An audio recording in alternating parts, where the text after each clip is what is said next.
નમસ્કાર, આજના મુખ્ય સમાચારની વાત કરીએ તો અયોધ્યામાં કડક સિક્યોરિટી, કૃષિ મંત્રીનું મોટું નિવેદન. અયોધ્યામાં કડક સિક્યોરિટી, 20 જાન્યુઆરી બાદ અયોધ્યામાં બહારના કોઈ વ્યક્તિને પ્રવેશ મળશે નહીં.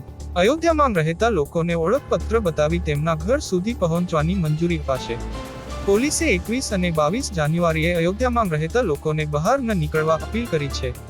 20મી 22 જાન્યુઆરી અયોધ્યા હાઈ સિક્યુરિટીમાં ફેરવાશે. તમામ બોર્ડર સીલ કરી દેવાશે. 20 તારીખથી વાહનોને પ્રવેશ પણ ન આપવાની તૈયારીઓ છે. કૃષિ મંત્રીનું મોટું નિવેદન. 22 જાન્યુઆરીએ અયોધ્યામાં રામ મંદિરના પ્રાણ પ્રતિષ્ઠા મહોત્સવમાં સામેલ થવાનો કોંગ્રેસ દ્વારા ઇનકાર કરવામાં આવ્યો છે.